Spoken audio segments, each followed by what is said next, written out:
2 வசனங்களை இன்றைக்கு நாம் கவனிக்க போகிறோம். ரோமருக்கு எழுதின நிருபம் 1 அதிகாரம் 19, 20 ஆகிய வசனங்கள். தேவனை குறித்து அறியப்படுவது அவர்களுக்குள்ளே வெளிப்பட்டிருக்கிறது. தேவனே அதை அவர்களுக்கு வெளிப்படுத்தி இருக்கிறார். எப்படி என்றால், காணப்படாதவைகளாகிய அவருடைய நித்திய வல்லமை, தேவத்துவம் என்பவைகள் உண்டாக்கப்பட்டிருக்கிறவைகளினாலே உலகம் உண்டானது முதற்கொண்டு தெளிவாய் காணப்படும். ஆதலால் அவர்கள் போக்கு சொல்ல இடமில்லை. இன்றைக்கு தேவன் ஒருவர் உண்டா, கடவுள் இருக்கிறாரா, தேவன் என்று ஒருவர் உண்டா என்பதை குறித்து நாம் பேச போகிறோம்.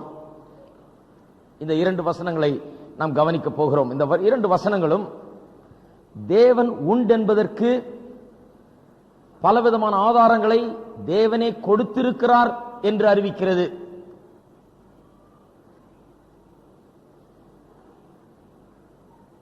தேவன் இல்லை என்று சொல்லுகிறவன் இந்த ஆதாரங்களை என்றைக்கும் தன் கண் முன்னாலே உள்ளவனாய் இருக்கிறான். அந்த ஆதாரங்கள் என்ன? உண்டாக்கப்பட்ட இந்த உலகம், சிருஷ்டிப்பு, நாம் காண்கிற இந்த உலகம், படைக்கப்பட்ட அனைத்து காரியங்கள், சூரியன், சந்திரன், நட்சத்திரங்கள், வானம், பூமி, மலைகள், நதிகள், சமுத்திரங்கள், இதில் உள்ள மிருக ஜீவன்கள், பறவைகள், மனுவர்க்கம், இப்படி சிருஷ்டிக்கப்பட்ட ஆண்டவரின் படைப்பு நம்முடைய கண்களுக்கு முன்பாக எப்பொழுதும் இருந்து கொண்டே இருக்கிறது. இப்படி கண்களுக்கு முன்பாகவே ஆதாரத்தை வைத்துக் கொண்டே மனிதன் சில நேரங்களிலே தேவன் என்று ஒருவர் இல்லை என்று சொல்லுகிறான். உண்மையாகவே சொன்ன போனார் ஏத்தியஸ்ட் அல்லது தேவன் இல்லை என்று சொல்லுகிற கொள்கை உடையவன் இருக்கவே முடியாது. சொல்றாங்க இருக்கிறாங்க, ஆனால் அப்படி ஒருவன் இருக்கவே முடியாது. ஒருவன் தேவன் ஒருவர் இல்லை என்று சொன்னால் அவன் முதலாவது என்னத்தை சொல்லுகிறான்? நான் எல்லா இடத்தையும் பார்த்து விட்டேன், எங்கெல்லாம் போகணுமோ அங்கெல்லாம் போயிட்டேன், வானத்தின் பூமி எல்லாத்தையும் எட்டி பார்த்துட்டேன், பூமியில ஒரு முனை முதல் மறுமுனை வரை நான் அலசி பார்த்து விட்டேன், தேவன் இல்லை, எனக்கு எல்லா ஞானம் உண்டு, எல்லா அறிவும் உண்டு, எல்லாவற்றையும் புரிந்து கொள்ளுகிற சக்தி உண்டு, இவைகளை வைத்து அலசி ஆராய்ந்து பார்த்து விட்டேன், தேவன் இல்லை, வானத்தையும் நான் எட்டி போய் பார்த்து விட்டேன், அதில் உள்ளவைகளை ஆராய்ந்து விட்டேன், மூலை முடுக்குகள் எல்லாம் வானத்திலே அண்ட சராஸ்திரங்களிலே நான் ஆராய்ந்து பார்த்தேன், எல்லாவற்றையும் பார்க்கும்போது தேவன் இல்லை. அப்படிதான் சொல்ல முடியும். தேவன் இல்லைன்னு சொல்றவன் எல்லா இடத்துக்கும் போயிட்டு வந்திருக்கணும், எல்லா மூல முடுக்கையும் பார்த்திருக்கணும், எல்லா ஞானமும் அவனுக்கு இருக்கணும், எல்லா அறிவும் அவனுக்கு இருக்க வேண்டும். அப்படி இருந்தால்தான், அப்படிப்பட்ட தன்மைகளை உடையவனாய் இருந்தால்தான் அவன் தேவன் இல்லை என்று சொல்ல முடியும். அப்படி தன்மைகளை உடைய மனுஷன் ஒருவனும் இன்றைக்கு கிடையாது. தேவன் ஒருவர் தான் அப்படிப்பட்ட தன்மைகளை உடையவர். நாமெல்லாம் அநேகர் இந்த நாட்டை விட்டே வெளியே போனதில்லை, சிலர் வீட்டை விட்டே வெளியே போனதில்லை. ஆனால் தேவன் இல்லை என்கிற கொள்கையை மட்டும் ரொம்ப தாராளமாக வாயை திறந்து பேசுவார்கள். அவர்கள் பார்த்தது கொஞ்சம், அறிந்தது கொஞ்சம், அறியாததோ எவ்வளவோ. ஆகியால் தேவன் இல்லை என்று ஒரு மனுஷன் சொல்லவே முடியாது. அப்படிப்பட்ட ஒரு கொள்கையை உடையவன் இருக்கவே முடியாது. ஆனால் இருக்கிறோம் என்று சொல்லுகிறார்கள் சிலர். ஏத்தியஸ் என்று, தேவன் இல்லை என்று சொல்லுகிற கொள்கைக்காரர்கள் காலாகாலமாக இருந்து வருகிறார்கள். அநேகர் எப்படிப்பட்டவர்களாக இருக்கிறார்கள்? தேவன் இல்லை என்று சொல்லாவிட்டாலும் தேவன் ஒருவர் இருக்கிறாரா என்று எனக்கு தெரியவில்லை என்று சொல்லுகிறவர்கள் தான் இருக்க முடியும். அதுதான் நியாயம். தேவன் இருக்கிறாரா என்று எனக்கு தெரியவில்லை என்று ஒருவன் சொல்லலாம். Is an agnostic. ஆங்கிலத்தில் அக்னாஸ்டிக் என்று சொல்வார்கள். தேவன் இல்லை என்று சொல்லுகிறவன் ஏத்தியஸ்ட். தேவன் இல்லை, இருக்கிறாரா இல்லையா என்று எனக்கு தெரியவில்லை என்று சொல்லுகிறவன் அக்னாஸ்டிக். அக்னாஸ்டிக்ஸ் தான் இருக்க முடியும், ஏத்தியஸ்ட் இருக்க முடியாது. தேவன் இருக்கிறாரா இல்லையா என்று எனக்கு தெரியாது என்று சொல்லுகிறவன் தான் இருக்க முடியுமே ஒழிய, எனக்கு தெரியாது, நான் இதுவரை கண்டதில்லை, எனக்கு இதுவரை புரிந்ததில்லை என்று சொன்னால் நாம் ஒத்துக்கொள்ளலாம். ஆனால் தேவன் இல்லை என்று சொல்லுகிறவன் இருக்கவே முடியாது. ஒரு பெரிய நாத்திகவாதி ஒருவர் இருந்தார். அவரை ஒரு முறை கல்லூரி மாணவர்கள் அவர் லெக்சர் கொடுத்துக் கொண்டிருக்கும் போது கேட்டார்களாம், தேவன் இல்லை இல்லை இல்லை என்றே போதித்துக் கொண்டு வந்து விட்டீர், இந்த நாத்திகத்தையே போதித்து இதையே பரப்பி எல்லாம் செய்து விட்டீரே, ஒரு நாள் நீர் மரித்து தேவனுக்கு முன்பாக நின்றால், தேவனை நீர் கண்டால் என்ன செய்வீர் என்று கேட்டார்களாம். அப்பொழுது அவர் சொன்னாராம், நான் சொல்லுவேன், தேவனே நீர் இருக்கிறீர் என்று என்பதற்குரிய ஆதாரங்களை நீர் எனக்கு தரவில்லை, ஆகையால் தான் நான் உம்மை விசுவாசிக்கவில்லை என்று சொல்வேன் என்று சொன்னாராம். இப்படிதான் நிறைய பேர் இருக்கிறாங்க. தேவன் இல்லை என்று சொல்லுகிறார்கள், ஏனென்றால் அதற்குரிய ஆதாரங்கள் இல்லை என்று சொல்லுகிறார்கள். ஆனால் வேத வசனம் சொல்லுகிறது, காணப்படாதவைகளாகிய அவருடைய நித்திய வல்லமை, தேவத்துவம் என்பவைகள் உண்டாக்கப்பட்டிருக்கிறவைகளினாலே உலகம் உண்டான முதற்கொண்டு தெளிவாய் காணப்படும். ஆதலால் அவர்களுக்கு போக்கு சொல்ல இடமில்லை. சாக்கு போக்கு சொல்ல முடியாது. நீர் எனக்கு ஆதாரத்தை கொடுக்கவில்லை என்று சொல்ல முடியாது. நீர் இருக்கிறீர் என்பதற்கு எந்த விதமான ஆதாரத்தையும் என்னுடைய வாழ்நாளிலே நான் காணவில்லையே, அதற்குரிய ஆதாரத்தை நீர் எனக்கு தரவில்லையே என்று மனுஷன் சொல்லக்கூடாது, முடியாது. 19ஆம் வசனத்தை பார்த்தீர்கள் சொல்லுகிறது, தேவனை குறித்து அறியப்படுவது அவர்களுக்குள்ளே வெளிப்பட்டிருக்கிறது. அவர்கள் மத்தியிலே, சர்வசாதாரணமாக மனுவர்க்கத்தின் மத்தியிலே தேவனை அறிகிற அறிவிற்கேற்ற ஆதாரங்கள் அனைத்தும் வைக்கப்பட்டிருக்கிறது. அவன் தேவன் சிருஷ்டித்த உலகத்திலே வாழ்ந்து கொண்டிருந்தான். இந்த விந்தையான சிருஷ்டிப்பு, வியக்கத்தக்க சிருஷ்டிப்பு, ஒவ்வொரு நாளும் மனுஷனுடைய கண்களுக்கு முன்பாக அது தெரியும் போது அவனுக்கு அது தேவன் ஒருவர் இருக்கிறார் என்பதை நினைவுபடுத்திக் கொண்டிருக்கிறது. தேவன் அதை அவர்களுக்கு வெளிப்படுத்தி இருக்கிறார் என்று சொல்லப்பட்டிருக்கிறது. வெளிப்படுத்தலே தேவன் இருக்கிறார் என்கிற வெளிப்பாட்டிலே பல லெவல்ஸ் உண்டு. முதலாவது லெவல் தான் இந்த உலகத்தை பார்த்து, ஆண்டவருடைய படைப்பை பார்த்து தேவன் ஒருவர் இருக்கிறார் என்று அறிந்து கொள்வது. நாம இரண்டாவது லெவல்ல இருக்கிறோம். நாம எதை பார்த்து அறிந்து கொண்டிருக்கிறோம்? தேவன் இருக்கிறார் என்று. இந்த உலகத்தை பார்த்து அறிந்து கொண்ட பிறகு அடுத்த படிக்கு நாம் போய்விட்டோம். இயேசு கிறிஸ்துவை விசுவாசித்து விட்டோம். தேவனுடைய வார்த்தையை விசுவாசிக்கிறோம். தேவனுடைய வார்த்தையின் மூலமாக நமக்கு தேவன் இருக்கிறார் என்றும், அவர் நம்மை காண்கிறார் என்றும், நம்மை காக்கிறார் என்றும், அவர் நல்லவர் என்றும், அவர் எப்படிப்பட்டவர் என்றும், அவர் என்னத்தை செய்வார் என்றும், இப்படிப்பட்ட சத்தியங்களை வேத வசனத்தின் மூலமாக நாம் அறிந்து கொள்கிறோம். ஆனால் வேத வசனத்தை விசுவாசியாதவர்கள் தான் உலகத்திலே அநேகர் இருக்கிறார்கள். வேத வசனத்திலிருந்து தேவன் இருக்கிறார் நீங்கள் காண்பித்தீர்கள் என்றால் அவர்கள் ஒத்துக்கொள்ள மாட்டார்கள். ஏனென்றால் இந்த வேத வசனத்தையே அவர்கள் ஒரு பொருட்டாக எண்ணுவது கிடையாது. அதற்கு மரியாதையோ மதிப்போ கொடுப்பது கிடையாது. இது கட்டுக்கதை, மனுஷனால் வரையப்பட்ட கட்டுக்கதைகள் என்று அவர்கள் எண்ணிக்கொண்டிருக்கிறார்கள். ராமாயணம் மாதிரி ஒத்துக்கொள்ள மாட்டார்கள் தேவனுடைய வார்த்தையை. ஆகையால் அப்படி வேத வசனத்துக்கு வராதவர்கள், தேவனுடைய வார்த்தையிலிருந்து தேவன் இருக்கிறார் என்பதை ஒத்துக்கொள்ளாதவர்களுக்கு இந்த உலகத்திலே ஆண்டவர் படைத்து வைத்திருக்கிற அனைத்து சிருஷ்டிப்புகளும் தேவன் ஒருவர் இருக்கிறார் என்பதை அது காண்பித்துக் கொண்டு வருகிறது. சிக்மண்ட் ஃப்ராய்ட் என்கிற ஒரு பெரிய ஒரு தத்துவ ஞானி, மனோ தத்துவ நிபுணர் இருந்தார். அவர் தன்னுடைய புத்தகத்தில் சொல்லுகிறார், அவர் தேவனற்றவர், தேவன் இல்லை என்கிற கொள்கையுடையவர். அவர் சொல்லுகிறார், மக்கள் தான் கடவுள் இருக்கிறார் என்கிற ஒரு எண்ணத்தை உருவாக்கினார்கள். people invented God. ஜனங்கள் தான் கடவுளையே கண்டுபிடிச்சிருக்கிறாங்க. இவங்க தான் கடவுளையே உண்டாக்கி இருக்கிறார்கள். 3 காரணங்கள் சொல்லுகிறார் ஏன் உண்டாக்கி இருக்கிறார்கள் என்று. அவர்கள் உலகத்திலே மிகவும் பயங்கரமான சூழ்நிலையில் வாழ்ந்து கொண்டிருக்கிறார்கள். உலகத்தில் ஏற்படுகிற நாசமோசங்கள், தீங்குகள், பொல்லாப்புகள் இவைகள் எல்லாம் காண்கிறார்கள். இவைகளுக்கு மத்தியிலே தங்களை விடுவிக்கக்கூடியவர் ஒருவர் இருக்கிறார் என்று நம்புவது அவர்களுக்கு நல்லதா இருக்கிறது. ஆகையால் அப்படி நம்புகிறார்கள் என்று சொல்லுகிறார். இன்னொரு விதத்தில் சொல்லுகிறார், உலகத்திலே நியாயமற்று உலகம் நடந்து கொண்டிருக்கிறது. நியாயமில்லாத விதத்தில் காரியங்கள் நடக்கிறது. பிச்சு பிடுங்கி சுரண்டி இப்படிதான் உலகம் போய்கொண்டிருக்கிறது. ஒருவருக்கொருவர் சண்டையிட்டுக் கொண்டு இப்படிதான் பகைத்துக் கொண்டு வாழ்ந்து கொண்டிருக்கிறார்கள். தள்ளுவதும் இழுப்பதும் பிடிப்பதும் இப்படிதான் இருக்கிறது உலகம். இப்படிப்பட்ட உலகத்திலே ஃபுட்பால் மேட்சில் அம்பையர் விசில் அடிச்சு நிறுத்தி ரெட் கார்டு கொடுக்கிறது போல அங்க ஒரு தேவன் ஒரு அம்பையரை போல இருக்கிறார். அவர் சரி நிறுத்து இப்ப சண்டைய அப்படின்னு சொல்லி நடுவில் வந்து தலையிட்டு ஏதோ நியாயம் செய்வார் என்கிற ஒரு எண்ணம் ஜனங்களுக்குள்ளே உருவாக்கி இருக்கிறது. அவர்களுக்கு அது ஒரு ஆறுதலா இருக்கிறது. இன்னொன்று, மனுஷன் இந்த வாழ்க்கைக்கு பிறகு என்ன என்பதை எண்ணி பார்க்கிறானாம். எண்ணி பார்த்து இந்த வாழ்க்கை முடிஞ்ச பிறகு அவ்வளவுதான் முடிஞ்சிருதா, நம்ம இல்லாம போயிடுவோமோ, அது அதோட க்ளோஸா, இது கடைசியா, இதுக்கப்புறம் வேற ஒண்ணுமே இல்லையா, இவ்வளவுதான வாழ்க்கை என்கிற பயம் அவனுக்கு. நாம் எங்க இல்லாம போயிடுவோமோ, he is afraid that he may cease to exist. அவன் இல்லாமற் போய்விடுவானோ என்கிற ஒரு பயம் அவனை ஆட்கொள்ளுகிறபடினாலே, அதை அவன் தாங்கிக் கொள்ள முடியாமல் இருக்கிறபடினாலே அவன் பரலோகம் என்கிற ஒரு காரியத்தை உண்டாக்கி நான் இந்த வாழ்க்கைக்கு முடிந்த பிறகு நான் அங்க போய் வாழ போறேன்னு சொல்றான். ஏன்னா அதுதான் அவனுக்கு ஆறுதலா இருக்குது. நாளைக்கு இல்லாம போயிட போறேன்னு சொன்னா அவனுக்கு ரொம்ப வேதனையா இருக்குதுன்னு சொல்றார். இதனால மனுஷன் தேவனை சிருஷ்டித்தான் என்று சொல்லுகிறார். ஆனால் வேதவசனம் சொல்லுகிறது தேவன் மனுஷனை சிருஷ்டித்தார், மனுஷன் தேவனை சிருஷ்டிக்கல. மனுஷன் கடவுளை சிருஷ்டித்திருக்கிறான். பாருங்க, ஊரெல்லாம் இருக்குது. அது எப்படி இருக்குன்னு பாருங்க, இவன மாதிரியே தான் இருக்கும். மனுஷன் கடவுளை சிருஷ்டிச்சுட்டு அந்த கடவுளை பற்றி நினைக்கிறதும் இவன் மனுஷனை பற்றி நினைக்கிற மாதிரி தான் நினைக்கிறான். அதனாலதான் அதுக்கு முன்னால போய் உளுந்துகிட்டு அடிச்சுக்கிட்டு உருண்டுகிட்டு தன்னை துன்புறுத்தி கொண்டு அழுதுகிட்டு புலம்பிக்கிட்டு கத்திக்கிட்டு எலியா தீர்க்கதரிசியின் காலத்தில் பாகால் தீர்க்கதரிசிகளின் பாகால் தீர்க்கதரிசிகள் அவர்கள் அந்த விக்கிரகத்துக்கு முன்பாக எப்படி கதறி அழுதார்கள், ஓன்னு கூச்சல் போட்டார்கள். அவங்க ஜெபம் பண்ற விதம் அதுதான். தயவுசெய்து கிறிஸ்தவங்க அப்படி ஜெபம் பண்ணாங்க. சில நேரத்தில் அவங்க ஜெபம் பண்றது பார்த்தாலும் இவங்க வேற ஏதோ தெய்வத்தை விசுவாசிக்கிறாங்க போல இருக்கு எனக்கு.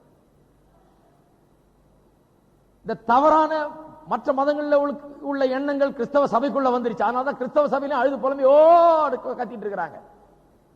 ஏன் அவங்க அப்படி நினைக்கிறாங்க? ஏன் அவங்க தலையில அடிச்சுக்கிறாங்க? ஏன் அவங்க குட்டிக்கிறாங்க? ஏன் அவங்க உருண்டுக்கிறாங்க? ஏன் போய் எல்லாத்தையும் பண்றாங்க? ஏன் தங்களை காயப்படுத்திக் கொள்கிறார்கள் என்றால், சின்ன பிள்ளை மாதிரி. சின்ன பிள்ளை என்ன நினைக்குது? இன்னைக்கு சத்தம் போட்டு அழுது கீழே புரண்டு தலையில அடிச்சுக்கிட்டா அப்பா கண்டிப்பா சாக்லேட் வாங்கி தருவார். சும்மா சொன்னா வாங்கி தர மாட்டார். பொல்லாத அப்பா. சும்மா குடுன்னு சொன்னா கொடுக்க மாட்டார். ஆகியால் இப்படி பண்ணாதான் இவரு கொடுப்பார். ஆகியால் நான் சத்தம் போட்டு அழுது கதறி ஓன்னு கூச்சல் போட்டு 4 வீடு கேட்கிற மாதிரி பண்ண, சரி சரி சரி வான் சாக்லேட் வாங்கிடுவேன். இப்ப இப்படிப்பட்டவன் கடவுளை உண்டாக்குனதுனால கடவுளை பற்றி அப்படிதான் நினைக்கிறான். எப்படி நினைக்கிறான்? கடவுள் பொல்லாதவர் யார், சும்மா தர மாட்டாரு. சும்மா போய் ஆண்டவரே பிதாவே இயேசுவின் நாமத்தில் உம்முடைய வருகிறேன், கேட்கிறதெல்லாம் தர்றேன்னு சொன்னீர், ஆகையால் நான் விசுவாசிக்கிறேன், தந்துருவாரா? தரமாட்டார். நீ அழுது போல வந்து உபவாசம் பண்ணி உருண்டு கதறி கூப்பாடு போட்டு இப்படி ஜெபம் பண்ணா தருவார். இதுதான் இந்த புறமதங்களில் இருக்கிற கொள்கை. ஏனென்றால் அவர்களுக்கு இருக்கிறது தாங்கள் சிருஷ்டித்த தெய்வம். மனுஷனை சிருஷ்டித்து இவன் சிருஷ்டித்ததுனால, இவனதை உண்டாக்கினதுனால இவனை போலவே தான் அது இருக்குன்னு நினைச்சிட்டு இருக்கிறான். ஆகையால தான் இவன் சேஷ்டைகள்லாம் பண்ணுகிறான். ஹலோ, ஆகையால் தான் நம்ம அந்த சேஷ்டைகள்லாம். ஆகையால் தான் கிறிஸ்தவ ஆராதனை அப்படி கிடையாது. கவனிக்கிறீங்களா எல்லாரும்? கிறிஸ்தவ மக்கள் கூடி வருகிற வேளையிலே, விசுவாசிகள் கூடி வருகிற வேளையிலே அஞ்ஞானிகளைப் போல நாம் ஜெபம் பண்ணுகிறதில்லை, அஞ்ஞானிகளைப் போல நாம் ஆராதிக்கிறதில்லை. தேவனை சிருஷ்டித்து வைத்து விட்டு வணங்கி கொண்டிருக்கிறார்கள், அவர்களைப் போல நாம் வணங்குகிறது கிடையாது. நாம் வித்தியாசமானவர்கள். ஆவியோடும் உண்மையோடும் அவரை நாம் தொழுது கொள்ளுகிறோம். நம்முடைய உள்ளான ஆவியின் மனிதனுக்கும் தேவனுக்கும் தொடர்பு ஏற்படுகிறது. கை காலெல்லாம் உபயோகப்படுத்துறோம், சந்தோஷிக்கிறோம், ஆடுறோம், பாடுறோம், கை தட்டுறோம், சத்தம் போடுறோம், சந்தோஷிக்கிறோம். ஆனால் அஞ்ஞானிகளைப் போல ஆராதிப்பது கிடையாது. வருத்தத்தோடு சொல்றேன், சில நேரத்தில் ஆவிக்குரிய சபையில் ஆராதனையை பார்த்தா அஞ்ஞானிகள் ஆராதிக்கிறது மாதிரி இருக்கும். வேற ஏதோ கோயிலுக்கு வந்துட்டோமோன்னு சந்தேகமாயிடும்.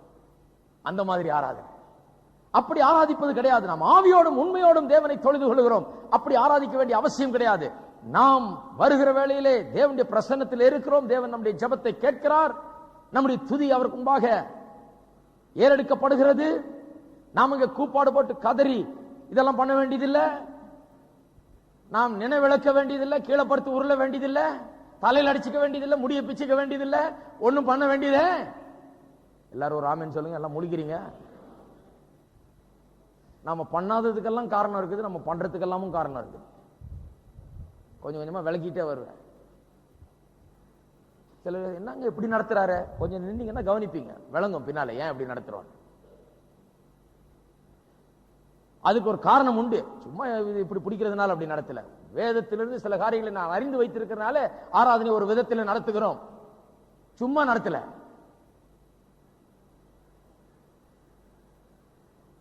ஒருத்தர் சொன்னாராம், அவர் ஸ்டைலா நடத்துவாருங்க அவரு. ஆமா, இவங்க உருண்டு உருண்டு நடத்துறாங்க. நடுவில் கயிறை கட்டி இந்த பக்கம் பெண்கள் அந்த பக்கம் ஆண்கள் யாரும் வந்து விழுந்துராதபடி, அப்புறம் உங்களை போத்துறதுக்கு ஒரு பெட்ஷீட்டு எல்லாத்தையும் வச்சு நடத்துறாங்க. இப்படி காட்டு பிராடித்தனமா ஆராதனை நடத்த வேண்டிய அவசியம் கிடையாது. இப்படி நடத்தினா ஸ்டைலா நடத்துறாங்க. ஸ்டைலா நடத்தல. ஆவியோடும் உண்மையோடும் தொழுது கொள்ளுகிறோம். இருக்கிறீங்களா? எல்லாரும் ராமன் சொல்லுங்க.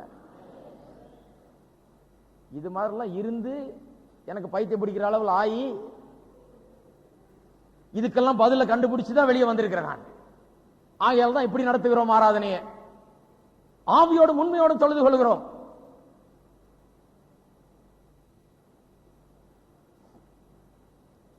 மனுஷன் தேவனை சிருஷ்டிக்கவில்லை, தேவன் மனுஷனை சிருஷ்டித்தார்.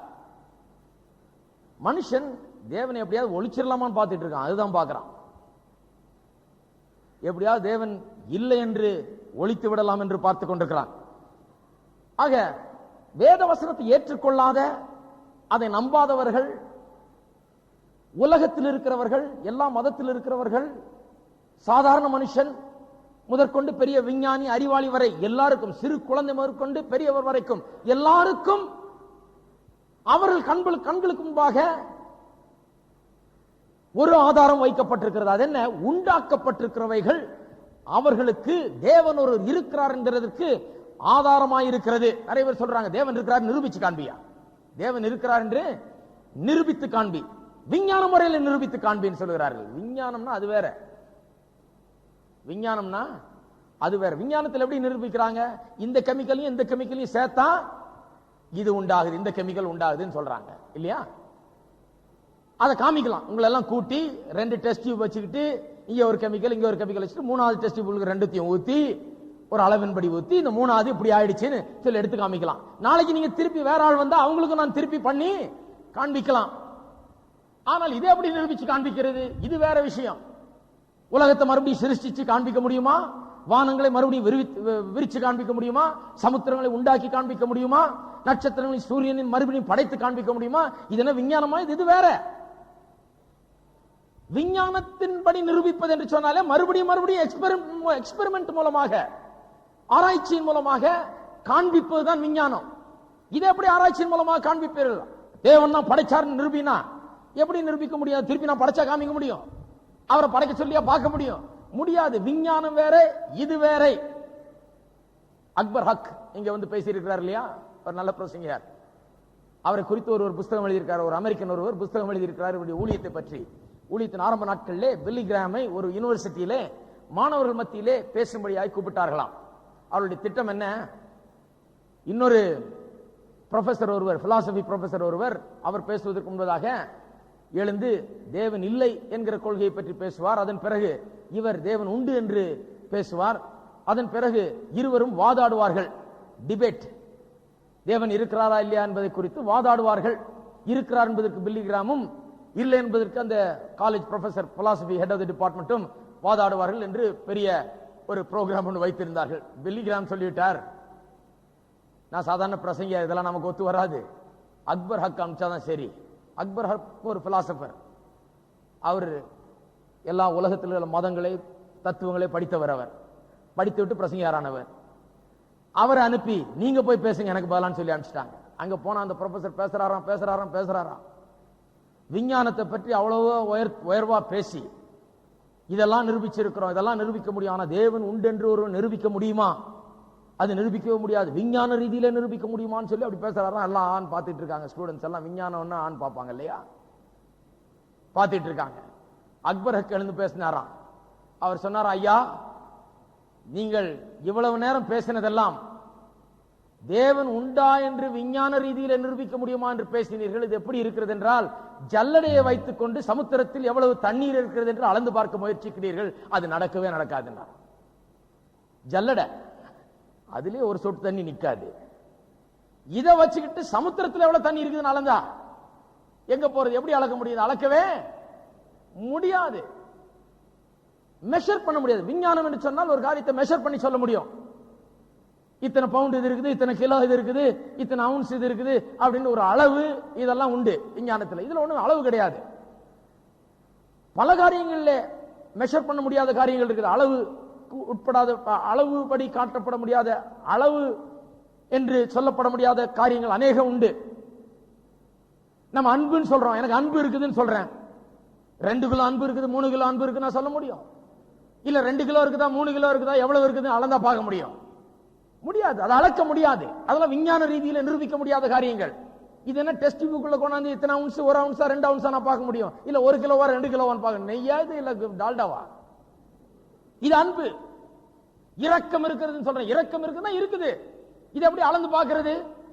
இது என்ன சட்டியில போட்டு இத்தனை ஆளாக இருக்குன்னா சொல்ல முடியும்? கிடையாது. சிலவற்றை அளந்து பார்க்க முடியாது. தேவனுக்கு அடுத்த காரியங்கள் அப்படிதான். தேவனை குறித்து தேவன் உண்டா என்பதை நிரூபித்து காண்பிக்க வேண்டும் சொல்றேன். இது அளந்து பார்க்க முடியாத ஒரு காரியம். இதை மனித அறிவினாலும் மனித மூளையை வைத்துக் கொண்டு தேவன் இருக்கிறாரா இல்லையா என்று ஆராய்ந்து பார்க்கிறவன் ஜல்லடையை வைத்துக் கொண்டு சமுத்திரத்தில் தண்ணீர் எவ்வளவு இருக்கிறது என்று ஆராய முயற்சிக்கிறவனுடைய அவனுக்கு ஒப்பா இருக்கிறான். தேவன் உண்டு என்பதற்கு பலவிதமான ஆதாரங்கள் உண்டாக்கப்பட்டவைகளிலிருந்து இருக்கிறது.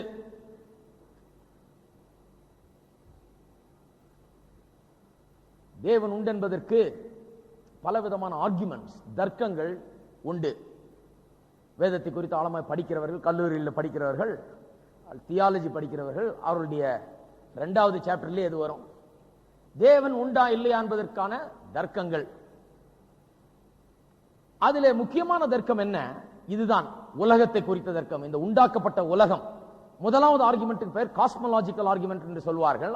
அது என்ன அர்த்தம் என்றால், உலகம் என்று ஒன்று இருக்கிறது. இது எதிலிருந்து வந்தது? இதற்கு ஒரு காஸ் இருக்க வேண்டும். Cause and effect. ஏதோ ஒன்று இதை உண்டாக்கிற்று. இதை உண்டாக்கியவர் ஒருவர் உண்டு. ஆகையால் தான் இன்றைக்கு உண்டாக்கப்பட்டதாக இது இருக்கிறது. இது திடீரென்று தோன்றவில்லை. இதற்கு பின்னாலே ஒருவர் இருக்கிறார். அதை அவர் உண்டாக்கி இருக்க வேண்டும் அப்படின்னு சொன்னா அப்படியே பின்னால போனோம். அவர் இதை உண்டாக்குனார்னா அவரை யார் உண்டாக்குனது இப்படின்னு கேள்வி வரும். பெர்ட்ராண்ட் ரசல் என்கிற பெரிய ஒரு நாத்திக கொள்கையுடையவர் இருந்தார். அவர் Why I am not a Christian என்கிற புக் எழுதியிருக்கிறார். நான் ஏன் கிறிஸ்தவன் இல்லை, நான் ஏன் கிறிஸ்தவனாக இல்லை என்று ஒரு புஸ்தகம். அதிலே நாத்திக கொள்கையை விளக்குகிறார். அவர் சொல்லுகிறார், சிறு வயதிலே அவர் ரொம்ப ஞானி, நல்ல பெரிய அறிவு படைத்தவர். சின்ன வயசுலயே ரொம்ப அறிவு ஜாஸ்தி. எல்லாவற்றையும் பார்த்து தாய் தகப்பன்மாரை கேட்பாராம், இது எப்படி வந்தது, அது எப்படி வந்தது, நட்சத்திரத்தை பார்த்து அது எப்படி வந்தது, சூரியனை பார்த்து இது எப்படி வந்ததுன்னு கேட்பாராம். எல்லாத்துக்குமே பெற்றோருடைய ஸ்டாண்டர்ட் பதில் என்ன? இது தேவன் உண்டாக்கினார். இவருக்கு இது பெரிய குழப்பம் ஆயிடுச்சு. என்னடா இது, எதை கேட்டாலும் தேவன் உண்டாக்கினார் தேவன் உண்டாக்கினார்ன்றாங்களே. அது எப்படி வந்ததுன்னு கேட்டா அது தேவன்றாங்க, இது எப்படி வந்ததுன்னு கேட்டா இதுவும் தேவன்றாங்க. கடைசியில் அவர் கேட்டாரா, தேவனை யார் உண்டாக்குனதுன்னாராம். பதிலே வரலையாம். அதனாலதான் நான் கிறிஸ்தவன் இல்லைன்ற. பாவம் விளங்கல அவருக்கு. இந்த உலகம் இன்றைக்கு இருக்கிறது என்றால் அதற்கு ஒரு காசு இருக்கிறது. அதை உண்டாக்கிய ஒன்று இருக்கிறது. உண்டாக்கியவர் தான் தேவன். தேவனை யாரும் உண்டாக்கவில்லை. அவர் தானாக இருக்கிறவர். தானாக இருக்கிறவர். அவர் உண்டாக்கப்படாதவர் என்பதை இவர் அறிந்து கொள்ள முடியவில்லை. அதை புரிந்து கொள்ள முடியவில்லை. இவருடைய மூளை அறிவு பெரிய ஞானி, தத்துவ ஞானி. ஆனால் அது ஜல்லட மூளை. இதுல இவர் தேவனை இருக்கிறாரா இல்லையா என்று அளந்து பார்க்க முடியவில்லை. பார்க்க முயற்சிக்கிறார். தேவன் யாராலும் உண்டாக்கப்பட்டவர் அல்ல. அவர் எல்லாவற்றையும் உண்டாக்கினார். அவரோ உண்டாக்கப்படவில்லை, தானாக இருக்கிறவர் என்பதை அறிந்து பார்க்க முயற்சிக்கிறார். இது என்ன விஞ்ஞானத்தில் அறிய முடியும்? இல்ல தர்க்கங்கள் மூலமா அறிந்து கொள்ள முடியுமா? முடியாது. முயற்சித்து மூளையை உபயோகப்படுத்தி பார்த்துட்டு கடைசியில் ஜல்லடைய கீழே வச்சிடறார். இனி நான் கிறிஸ்தவன் அல்ல என்றார். இன்னைக்கு நிறைய பேர் அப்படிதான் இருக்கிறார்கள். இன்னொரு ஆர்குமெண்ட், உலகம் உண்டா இருக்கிறது, ஆகையால் இதை உண்டாக்கிய ஒரு உண்டு என்று நாம் சொல்லுகிறோம். அதே போல இன்னொரு ஆர்குமெண்ட், இது இந்த டிசைன் ஆஃப் த யூனிவர்ஸ், அதாவது டெலியாலஜிக்கல் ஆர்குமெண்ட் என்று பேர். அதாவது இந்த உலகம் இருக்கிறது என்று மாத்திரமல்ல, இந்த உலகத்தின் வடிவமைப்பு இது எப்படி டிசைன் பண்ணப்பட்டிருக்கிறது என்பதை கொஞ்சம் பாருங்கள் என்று சொல்லுகிறார்கள். தண்ணியை பாருங்க. நேற்று படிச்சுட்டு இருந்த தண்ணியை பற்றி அற்புதமான காரியங்கள். தண்ணியில் என்னென்ன இருக்குது, தண்ணியின் மூலமா என்னென்ன நடக்குது, தண்ணியில் உள்ள அந்த வெப்பநிலை, அது இதை பற்றிலாம் ரொம்ப நம்ம மைண்டுக்கு ரொம்ப ஜாஸ்தி அதெல்லாம். ஆனா வாசிக்க வாசிக்க அற்புதமா இருக்குது. அதுல எத்தனை விதமான ப்ராப்பர்ட்டிஸ் அடங்கி இருக்கிறது, நூற்றுக்கணக்கான ப்ராப்பர்ட்டிஸ் அதுல அடங்கி இருக்கிறது. இது இப்படி இல்லை என்றால் உயிர் வாழவே முடியாது என்பதை குறித்து வாசித்துக் கொண்டிருந்தேன். நேற்று இன்னொன்னு வாசித்தேன், இந்த பூமியை குறித்த காரியங்கள், எப்படி அது வாழ்வதற்கு சரியான ஒரு நிலையில வைக்கப்பட்டிருக்கிறது. கொஞ்சம் அப்படி இப்படி இருந்ததுன்னா இதுல உயிர் வாழவே முடியாது. இது டிசைன். டிசைன் என்று சொன்னால் பாருங்க, இந்த டேபிளுக்கு ஒரு டிசைன் கொடுத்திருக்கோம். இவ்வளவு உயரம். இதை செய்யும் போது நீங்க நம்புவீங்களா? நானே வந்து நின்று கரெக்டா அளவெடியான்னு சொல்லி, அவன் சார் நான் செய்திடறேன், அதெல்லாம் ஒரு பிரச்சனை இல்லை, நான் தெரியும் எனக்கு இவ்வளவு தூரம் செய்து வைப்பாங்க. வந்து இங்க நின்று கரெக்ட் அளவெடுத்து கரெக்டா செய்யான்னு சொல்லி, இது இவ்வளவு பெருசு இருக்கணும், என் பைபிள் இருக்கணும், என் நோட்ஸ் இருக்கணும், நான் நின்று அதை பார்க்க முடியணும், இதுல ஏணி போட்டா பார்க்க முடியும். சிலவன் என்ன பண்றான், பெரிய ஒரு கல்ற கட்டின மாதிரி பண்ணிடுவான். ஆள் உள்ள போய் அதுல நின்று கையை ஆட்டின எல்லா படத்திலும் இடிக்கும். சில இடத்துல படிக்கட்டுல ஏறி இப்படி இப்படி ஏறி அப்படி ஏறி அப்படி போய் அங்க போனா அங்க ஒரு கூண்டு இருக்கும். அங்கிருந்து ஏன் நல்லா பிரசங்கம் பண்ண மாட்டாங்கன்னா, அங்கிருந்து விழுந்துருவோமோன்னு பயமே பாதி நேரம் ஆளை பயமுறுத்திட்டு இருக்கும். இங்கிருந்து விழுந்தா மண்ட உடையுமே. இந்த மாதிரி ஏதாவது பண்ணிடக்கூடாதே சேட்டேன்னு சொல்லி நானே வந்து கரெக்ட் அளவு கொடுத்து இப்படி பண்ணியா ஃப்ரீயா இருக்கணும். இங்கெல்லாம் கூட ஒண்ணு இருக்கக்கூடாது, ஒரே ஒரு சின்ன ஒரு மரம் இருந்தா போதும், இங்க ஃப்ரீயா இருக்கணும். ஆளையே மூடி கல்ற மாதிரி போச்சிடாதீங்க. சில இடங்களில் போய் பார்த்தா ஆள் பிரசங்கியார் இவ்வளவு தூரம் தான் தெரிவார். அவர் கை தெரியாது, கால் தெரியாது, ஒண்ணும் தெரியாது. அதுக்குள்ள நின்றுட்டு திருவண்ணு நின்றுட்டு தலையை மட்டும் காமிச்சிட்டு என்னத்தையோ சொல்லுவாரு.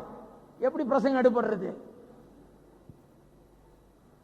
கையை காமிக்க தூக்குனா பட்டுன்னு ஒண்ணு விழும். சைட்ல எல்லாம் இருக்கு, ஒன்னும் தூக்க முடியாது. பேசாம நின்றுட்டு கழுத்தை மட்டும் வெளியே காமிச்சுக்கிட்டு மைக் கிட்ட வாயை வச்சுட்டு இப்படியே பேசிட்டு இருக்க வேண்டியதான். பாருங்க, உண்டாக்கப்பட்ட கவனிங்க, டிசைன் உண்டாக்கப்பட்ட ஒவ்வொன்றுக்கும் ஒரு நோக்கம் இருக்கிறது. Design employs purpose. டிசைன் இருந்துச்சுன்னா அது எதற்காக டிசைன் பண்ணப்பட்டது, எதற்காக வடிவமைக்கப்பட்டது? ஒன்று டிசைன் பண்ணி உண்டாக்குறோம்னா சும்மா ஏதோ டிசைன் பண்ணி உண்டாக்கல, ஒரு நோக்கத்துக்காக அதை உண்டாக்குறோம். இதை இந்த டிசைன்ல பண்ணி இருக்கிறோம்னா இது ஒரு நோக்கத்துக்காக உண்டாக்கப்பட்டது. அமெரிக்கால இருந்து வரவங்க பிரசங்கம் பண்றதுன்னா இவ்வளவு தூரம் வரணும். இது சாதாரண இந்தியன் பிரசங்கம் பண்றது.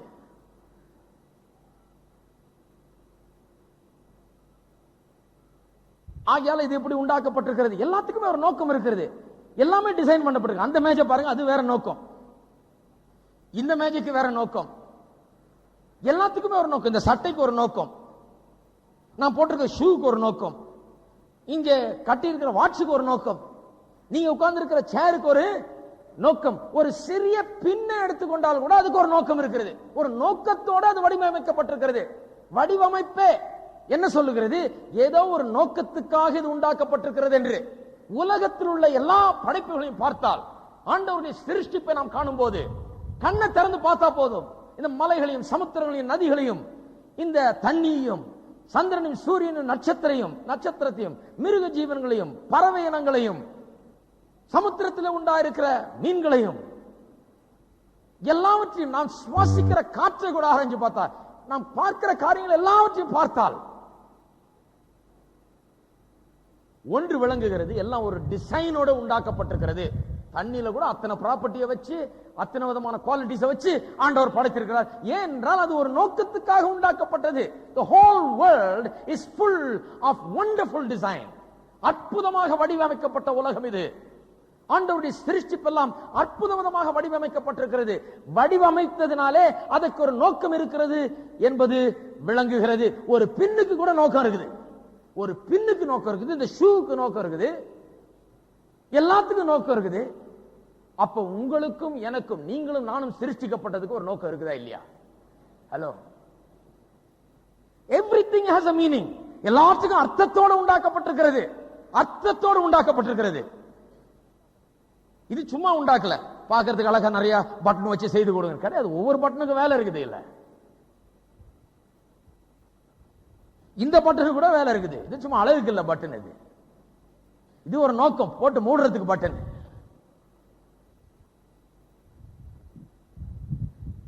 எல்லாவற்றுக்கும் ஒரு சிறிய பட்டனுக்கு கூட நோக்கம் இருக்குது, பின்னுக்கு கூட நோக்கம் இருக்குதுன்னா, அப்ப நீங்களும் நானும் இவ்வளவு அற்புதமாக படைக்கப்பட்டிருக்கிறோமே, நம்முடைய வாழ்க்கையின் நோக்கம் என்ன என்றைக்காவது எண்ணி பார்த்திருக்கிறீர்களா? எதுக்கு நான் உண்டாக்கப்பட்டிருக்கேன்? எதுக்கு இந்த 2 கை, 2 கால், 2 கண்ணு, மூக்கு, தலை, இவ்வளவு அற்புதமான படைப்பு? மருத்துவர்கள் சொல்லுகிறார்கள், மனுஷன் எப்படி உண்டாக்கப்பட்டிருக்கிறான் என்பதை ஆராய்ந்து பார்த்தால் வியக்கத்தக்க சிருஷ்டிப்பா மனுஷன் இருக்கிறான். அவன் இயங்குகிறதே ஒரு வியக்கத்தக்க ஒரு காரியம். அற்புதமான படைப்பு. இவ்வளவு அற்புதமாக வடிவமைத்து டிசைன் பண்ணி ஆண்டவர் மனுஷனை உண்டாக்கி இருக்கிறார் என்று சொன்னால், ஒரு நோக்கத்திற்காக மனுஷனை உண்டாக்கி இருக்கிறார். வேதம் சொல்லுகிறது மனுஷன் உண்டாக்கப்பட்டிருக்கிறான். எப்படி உண்டாக்கப்பட்டிருக்கிறான்? ஆவி, ஆத்மா, சரீரமாக உண்டாக்கப்பட்டிருக்கிறான். 3 மிகப்பெரிய பகுதிகள் மனுஷனுக்கு இருக்கிறது: ஆவி, ஆத்மா, சரீரம். சரீரத்தினாலே இந்த உலகத்தை அறிந்து கொள்ளுகிறான். சூடா இருக்குதா, குளிரா இருக்குதா எப்படி தெரியும்? ஜெபமணி உபவாசம் இருந்து தேவதூதன் சொன்னாலா தெரியுது? கிடையாது. அதுக்காக காத்திருக்க வேண்டியதில்லை. சூடா இருக்குதா குளிரா இருக்குதான்னு எது தெரியுது நமக்கு? இந்த சரீரத்தின் உணர்ச்சிகள் சொல்லுகிறது. அவனுக்கு ஆத்மா, மூளை அறிவு இருக்கிறது. அதன் மூலமாக அவன் தன்னை அறிந்து கொள்ளுகிறான். தன்னுடைய உணர்ச்சிகள், எது பிடிக்கும் பிடிக்காது இதெல்லாம் இதில் அடங்கி இருக்கிறது. தன்னுடைய உணர்வுகள் மூளை இதுல. ஆவி எதுக்கு இருக்கிறது? அதுக்கு ஒரு நோக்கம் இருக்குது. தேவனோடு உறவாடும்படியாக, தேவனோடு ஐக்கியம் கொள்ளும்படியாக, தேவனை அறியும்படியாக, தேவனை ஆராதிக்கும்படியாக, தேவனோடு தொடர்பு கொள்ளும்படியாக ஆவி உண்டாக்கப்பட்டிருக்கிறது. சரீரம் உலகத்தை அறிந்து கொள்ளும்படியாக, ஆத்மா மனது தன்னை அறிந்து கொள்ளும்படியாக, ஆவி தேவனை அறிந்து கொள்ளும்படியாக, இப்படி ஒரு பெரிய நோக்கத்திற்காக மனுஷன் வடிவமைக்கப்பட்டிருக்கிறான். இருக்கிறீங்களா? நீங்களும் நானும் படைக்கப்பட்டதுக்கு ஒரு நோக்கம் இருக்கிறது. ஒரு பெரிய பிரசங்கியார் மாணவர்கள் மத்தியில பிரசங்கம் பண்ணி கொண்டிருந்தாராம்.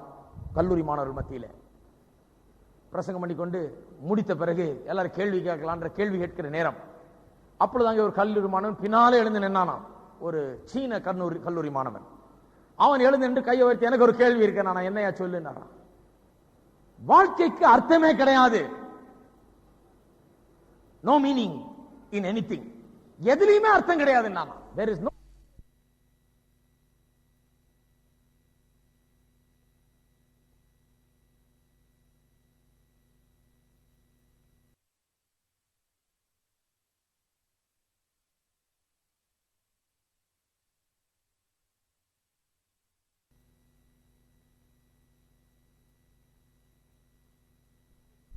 பிரசங்கியார் சொன்னாராம், இல்ல வாழ்க்கையில எல்லாவற்றுக்கும் அர்த்தம் உண்டு. அவன் சொன்னான், இல்ல வாழ்க்கையில எதுக்குமே அர்த்தம் கிடையாது, அர்த்தமில்லாத வாழ்க்கை. இவர் சொன்னாரா, இல்ல வாழ்க்கை அர்த்தமுள்ள வாழ்க்கை, ஒரு நோக்கத்துக்காக வாழப்படுகிற வாழ்க்கை, எல்லாவற்றுக்கும் ஒரு அர்த்தம் உண்டு. அவன் சொன்னானா, இல்ல. இவர் சொன்னார், இருக்கு. இப்படியே 4-5 தடவை சொல்லிட்டு இருந்துட்டு கடைசியில் பிரசங்கியார் சொன்ன, நில்லியா என்ன சொன்ன? வாழ்க்கையில எதுக்குமே அர்த்தம் கிடையாது. there is no meaning in anything. பிரசங்கியார் கேட்டாரா, நீ இப்ப சொன்னிய வாழ்க்கையிலே எதற்குமே அர்த்தம் கிடையாதுன்னு, அதுக்கு அர்த்தம் இருக்கா? அதுக்கு அர்த்தம் இருக்குதா? ஆமா இருக்குது. இல்ல அர்த்தத்தோட தான் கேட்டியா, இல்ல சும்மா கேட்டியா? வாழ்க்கையில எதுக்கும் அர்த்தம் கிடையாதுன்னு சொன்னியா, அது சும்மா சொன்னியா, இல்ல அர்த்தத்தோட தான் சொன்னியா? அதுக்கு அர்த்தம் இருக்குது. அப்ப அதுக்கு அர்த்தம் இருக்குதுன்னு சொன்னா நீ சொன்னது தப்பு. எல்லாவற்றுக்கும் அர்த்தம் கிடையாது என்று சொல்வது தப்பு. எல்லாவற்றுக்கும் அர்த்தம் இருக்குது. There is a meaning in everything, for everything. There is a purpose for everything.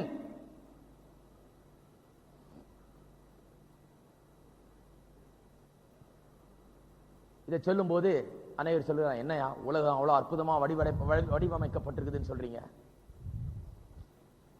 சரீரம் இவ்வளவு அற்புதமா வடிவமைக்கப்பட்டிருக்குன்னு சொல்றீங்க.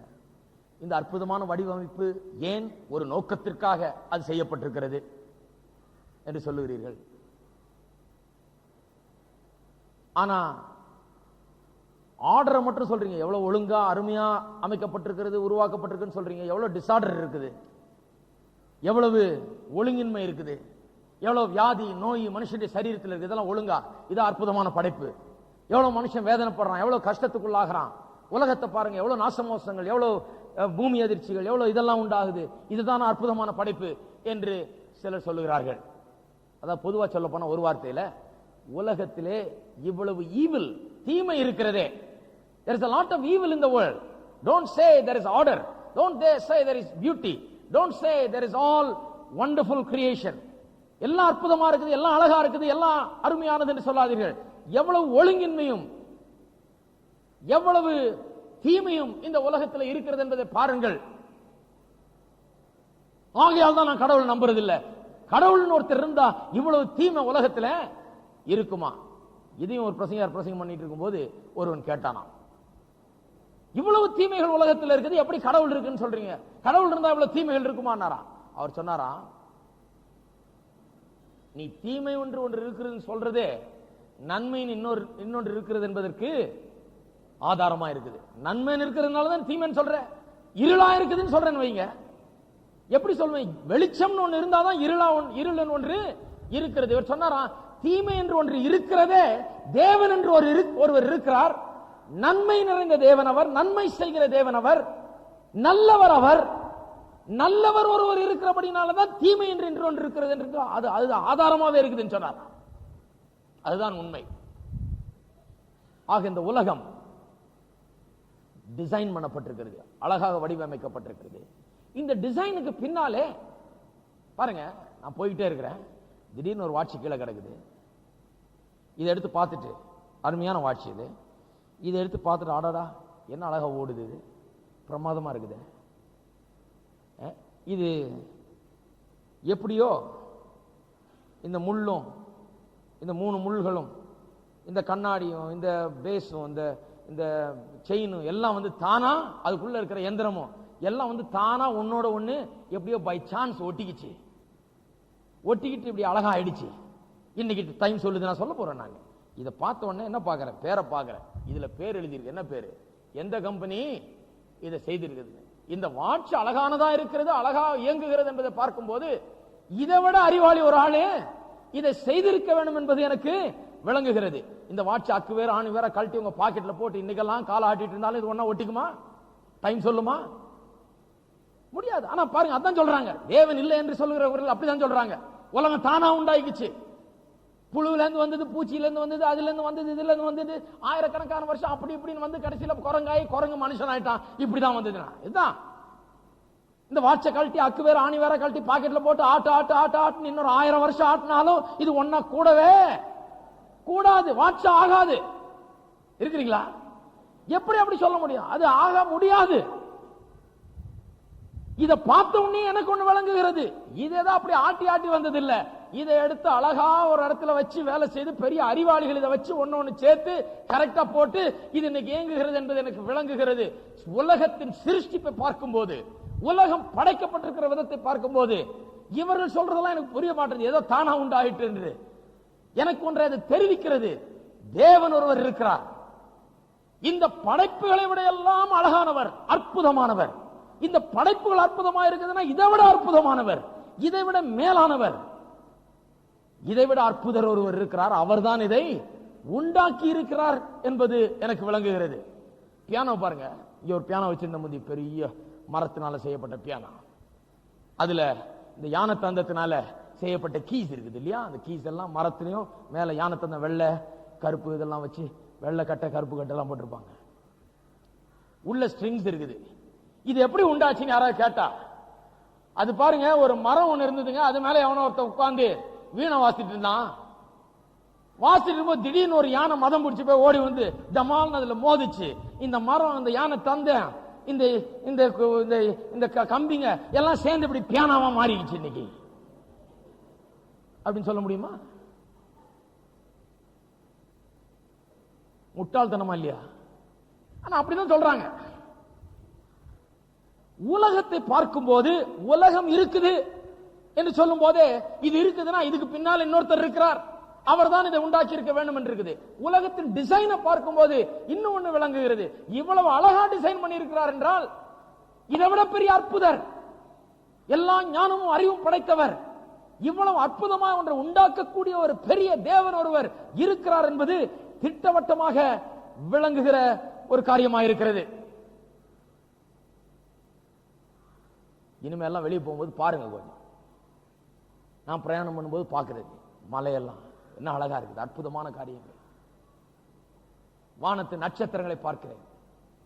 இவைகள் எல்லாம் ஒரு சாதாரண குழந்தைக்கு கூட, குழந்தை முதல் பெரியவன், சாதாரண படியாதவன் முதல் கொண்டு விஞ்ஞானி வரை எல்லாருக்கும் ஒன்றை அறிவிக்கிறது. அது தேவன் கொடுத்திருக்கிற ஆதாரம். இவன் நாளைக்கு தேவன் முன்பாக நின்று சாக்கு போக்கு சொல்லாத விதத்திலே, சொல்ல முடியாத விதத்திலே, ஐயோ எனக்கு ஆதாரம் இல்லையே என்று அந்த நாத்திகன் சொன்னான் பாருங்க. தேவனிடத்துல சொல்லுவேன் சொன்னானே, எனக்கு நீர் ஆதாரமே தரவில்லையே என்று சொன்னானே. அவன் சொல்ல முடியாதபடி அவன் நினைச்சிட்டு நான் சொல்லலானே. ஆனா அன்றைக்கு நிற்கும் போது ஆண்டவர் என்ன பண்ணார்? ரோமர் 1:19-20 திருப்புவார். ஆதாரத்தை நான் வச்சிருக்கிறேன், கண்களுக்கு முன்பாக இன்றைக்கும் ஆதாரங்கள் இருந்து கொண்டிருக்கிறது. ஒரு மனுஷனும் சாக்கு போக்கு சொல்ல இடமில்லை என்று வேதவசனம் திட்டவட்டமாய் சொல்லுகிறது. இன்னும் பல arguments for the existence of God. தேவன் இருக்கிறார் என்பதற்கு தர்க்கங்கள் பல இருக்கிறது. ஆனால் ஒன்றை சொல்லிக் கொள்கிறேன், தேவன் உண்டா இல்லையா என்கிற இந்த ஒரு கேள்விக்கு நாம் சொல்லுகிற பதில் நம்முடைய வாழ்க்கை எப்படி இருக்க போகிறோம் என்பதே அது நிர்ணயிக்கிறதாய் இருக்கிறது. தேவன் இல்லை என்று ஒருவன் சொன்னால் என்றால் அவனுடைய வாழ்க்கை அதற்கு ஏற்றவாறு தான் இருக்கும். ஒரு குடும்பத்தை சந்திக்க சென்றிருந்தேன் வெளிநாட்டிலே. தாயும் தகப்பனும் உட்கார்ந்து விட்டு கண்ணீர் விட்டு அழுதார்கள் தங்களுடைய பிள்ளைகளுடைய நிலையை குறித்து. பிள்ளைகள் மிகவும் அசிங்கமான வாழ்க்கையை வாழ்ந்து, தான் தோன்றித்தனமாக வாழ்ந்து, குடும்பத்தையே கேவலப்படுத்தி அவ்வளவு மோசமான நிலையில் வாழ்ந்து கொண்டிருக்கிறார்கள். எல்லா விதமான குற்றஞ்சாட்டுகளும் அவர்கள் மீது இருக்குது. ஊரே சிரிக்குது. அந்த அளவுக்கு வாழ்ந்து கொண்டிருக்கிறார்கள். முக்கியமா அந்த தாயார் கண்ணீர் விட்டு சொன்னார்கள், இப்படி இருக்குது யார். அந்த அம்மா இப்ப சமீபத்தில் ஆண்டவரை ஏற்றுக்கொண்டார்கள். அந்த அம்மா சொல்றாங்க, ஏன் என் பிள்ளைங்க இப்படி இருக்குதுன்னா, என் புருஷன் வாழ்நாள் முழுக்க தேவன் இல்ல தேவன் இல்ல தேவன் இல்ல தேவன் என்று ஒருவர் இல்ல இல்ல இல்ல என்றதை போதிக்கிறவரா இருந்தாரியா. தேவன் இல்லாத வாழ்க்கை எப்படி இருக்குன்னு அவர் கண்ணு முன்னாடியே ஆண்டவர் கொண்டாந்து நிறுத்திட்டாரு, பார்க்க வைக்கிறார். இன்னைக்கு தேவன் இல்ல இல்ல இல்லன்னு சொன்னியே, இல்ல இல்ல இல்லன்னு சொல்லியே பிள்ளைய வளர்த்தியே, இல்ல இல்லன்னு சொல்லியே குடும்பத்தை நீ வளர்த்தியே. அப்படிப்பட்ட குடும்பம் தேவன் இல்லை என்றால் ஒரு குடும்பம் எப்படி இருக்கும் என்பதை காட்டுகிறேன் என்று ஆண்டவர் காண்பிச்சிட்டாரியா. இப்பதான் விளங்குது அவருக்கு.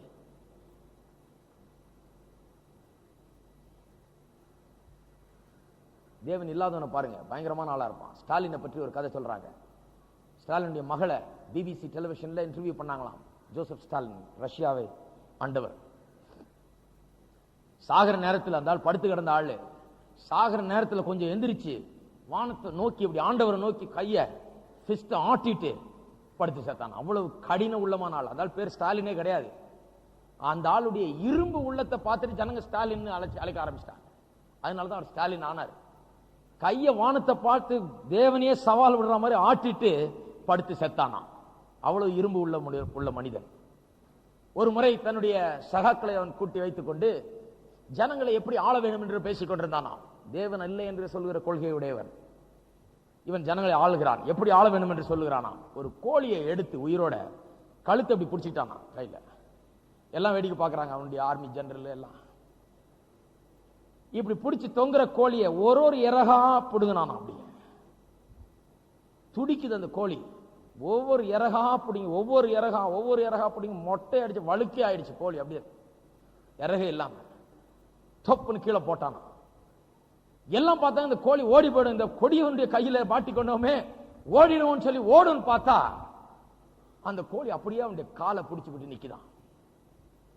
அங்கிருந்து ரொட்டி துண்டுகளை வைத்திருந்தான், அதை போட்டான், அதை தின்னுட்டு மறுபடியும் காலை பிடிக்குது. அப்ப சொன்னானா, ஜனங்களை மிதிச்சு கொடுமைப்படுத்தி கொன்று இப்படி இந்த கோழியை நான் நடத்தினது போல நடத்தினா பாருங்க, ஜனங்க நம்ம ரொம்ப ஆர்வமா நம்மளை பின்பற்றுவாங்க. பயத்தோட ஓடுறதுக்கு பயமாயிடும். அப்புறம் ஒழுங்கா சொன்ன பேச்ச இந்த கோழி ஏன் ஓடலன்னா இவ்வளவு பிடிச்சு பிடிக்கிட்டானே, ஓடனா என்ன பண்ண தொலைச்சே போடுவான்னு தான் நிக்குது. அது அதனாலதான் நிக்குது. அது ஒண்ணு மேல பிரியப்பட்டு காலை பிடிச்சிக்கல.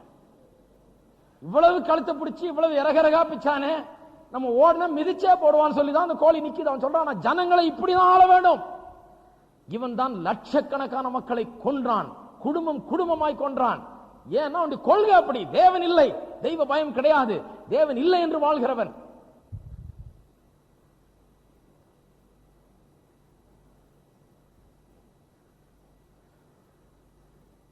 தேவன் இல்லை என்று வாழ்கிறவருடைய நிலை பார்த்தீர்கள் என்றால் அவல நிலை. தேவன் இல்லை என்று ஒரு வாழ்ந்து கொண்டிருந்தால் இன்னைக்கு எல்லா நியாயமும் பேசலாம், எல்லா விளக்கங்களும் சொல்லலாம். ஆனால் பெரிய பெரிய ஞானிகள், தேவன் இல்லை என்ற கொள்கையை பேசின ஞானிகள், அவர்கள் சாகிற நிலையில் இருந்தபோது அவர்கள் என்ன சொன்னார்கள் என்பதை குறித்து சில காரியங்களை நான் உங்களுக்கு சொல்ல விரும்புகிறேன். சிலருடைய கடைசி வார்த்தைகள். வோல்டேர் என்கிற ஒரு பெரிய ஞானி இருந்தார். அவன் தேவன் இல்லை என்கிற கொள்கையுடையவன். அவன் தான் சாகிற காலத்தில் இப்படி சொன்னான். ஆங்கிலத்தில் சொல்லிவிட்டு அதை தமிழில் மொழிபெயர்த்து சொல்லுகிறேன். அவன் சொல்லுகிறான், at the end of his life he said, strike out a few sages and the crowd of human beings is nothing but a horrible assemblage of unfortunate criminals and the globe contains nothing but corpses. அவன் சொல்லுகிறான், ஒரு சில மகான்களை தவிர உலகத்தில் உள்ள மற்ற எல்லாரையும் எடுத்துக்கொண்டால் அவர்கள் எல்லாரும் கொடிய குற்றவாளிகளுக்கு ஒப்பானவர்கள். இந்த உலகமே செத்து நாரி கிடக்கிற சடலங்களால் நிறைந்திருக்கிறது. வார்த்தையை பாருங்க, தேவன் இல்லன்றவன் வாழ்க்கையை விரக்தியாகி போச்சு. கடைசி சாகர காலத்தில் எப்படி புலம்பிட்டு இருக்கிறான்? புலம்பல் இது. உலகமே செத்த சடலங்களால் நிறைந்திருக்கிறது. மக்கள் எல்லாம் குற்றவாளிகள், criminals. I tremble to have to complain once more of the being of beings in casting an eye over this terrible picture. I wish I had never been born. மறுபடியும் இவர்களை உண்டாக்குனவர் சொல்றாங்களே, அவரை பற்றி பேசுகிறதுக்கு எனக்கு பிடிக்காமல் இருக்கிறது, பேச விரும்பவில்லை. இப்படிப்பட்ட உலகத்தை அவர் உண்டாக்கினார், அவரை பற்றி நான் பேச விரும்பவில்லை. நான் பிறவாமல் இருந்தால் நலமாயிருக்குமே. இப்படி யாராவது வாழ விரும்புறோமா? மனுஷன் சாகர காலத்தில் நான் பிறவாமல் இருந்தால் நல்லா இருக்கும். பெரிய ஞானி, புத்தகங்கள்லாம் எழுதி பெரிய சாதனை எல்லாம் படைத்தவர். இன்னொரு ஆள் சொல்லுகிறார், ராபர்ட் இங்கர்சால் என்கிற ஒருவர். இவரும் ஏத்தியசம் அல்லது தேவன் இல்லை என்கிற கொள்கையை பேசினவர். Life is a narrow veil between the cold and barren beaks of two eternities. We strive in vain to look beyond the heights. We cry aloud and the only answer is the echo of a wailing cry. அவர் சொல்லுகிறார், வாழ்க்கையின் முடியல வந்து விட்டார். அவர் சொல்லுகிறார், இந்த மலை உச்சியிலிருந்து அந்த மலை உச்சிக்கு போகிறேன். இந்த உச்சியின் விளிம்புக்கு வந்து விட்டேன், தாண்டணும். அந்த மலை உச்சி இந்த வாழ்க்கையை முடிச்சுக்கிட்டு போனோம். அவர் சொல்றார், அங்க என்ன இருக்குதுன்னு தெரியல அவருக்கு. நான் கத்துகிறேன், கதறுகிறேன், கூப்பிடுகிறேன். ஓ என்று சத்தம் போட்டால் அந்த இடத்துக்கு என்னுடைய சத்தம் போய் வெறுமையாய் அது திரும்பி வருகிறது. அவ்வளவுதான் அங்க இருக்குது, வேற ஒண்ணுமே இல்ல, காலின்றார். இந்த வாழ்க்கை முடிஞ்சாலும் முடிஞ்சது, அந்த பக்கம் ஒண்ணுமே கிடையாது, வெறுமைதான். இதோடு இந்த வாழ்க்கை முடிந்து விட்டதே என்று புலம்புகிறார். The only thing I hear from the other side is a wailing cry என்று சொல்லுகிறார். மார்க் ட்வெயின் என்கிற ஒரு பெரிய மனுஷன், அவர் சொல்லுகிறார், a myriad of men are born, they labor and sweat and struggle for bread.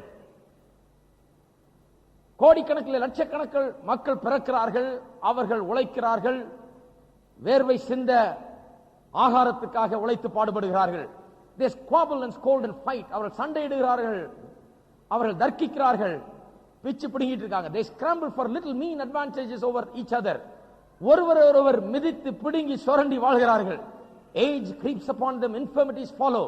வயதாகி விடுகிறது, நோய்கள் வருகிறது. Shames and humiliations bring down their prides and their vanities. அவர்கள் நிந்தையும் அவமானத்தையும் அந்த வயதான காலத்திலே அடைகிறார்கள். அவர்கள் பெருமையெல்லாம் போய்விடுகிறது. Those they love are taken from them and the joy of life is turned to aching grief. அவர்களுக்கு பிரியமானவர்கள், நெருக்கமானவர்கள் இந்த உலகத்தை விட்டு போய்விடுகிறார்கள். அவருடைய உள்ளம் கவலையினாலும் பாரத்தினாலும் சோகத்தினாலும் நிரம்புகிறது. The burden of pain, care, misery grows heavier year by year. ஒவ்வொரு வருஷமும் இந்த பாரம், இந்த நிலை இன்னும் அதிகரித்துக் கொண்டே போகிறது. அக்பர் ஹக்கு சொன்னார் ஒரு தடவை இங்க பிரசங்கம் பண்ணும்போது, ஒவ்வொரு வருஷம் பிறந்த நாள் கொண்டாடுறோம். பிறந்த நாள்னா என்ன? சாகிறதுக்கு இப்போ ஒரு வருஷம் கம்மியா இருக்குதுன்னு அர்த்தம். ஹலோ, அதான் அவர் சொன்னார். சாகிறதுக்கு முன்ன 80 வருஷம் இருந்துச்சுன்னா இப்ப 79 ஆயிடுச்சு. ஒரு வயசு பிறந்த நாள் வந்த உடனே அடுத்த பிறந்த நாள் வரும்போது 78 ஆகுது. அதுக்கு அடுத்த பிறந்த நாள் குறைஞ்சிட்டே தான் போகுது. அவர் சொல்றாரு, இது அதிசயமா இருக்குது, இந்த பிறந்த நாளை கொண்டாடி கேக்க வெட்டி கை தட்டி ஓடு சிரிக்கிறாங்க, ஆனா பிறந்த நாள்னா என்ன அர்த்தம் தெரிஞ்சா சிரிக்க மாட்டாங்கன்றார்.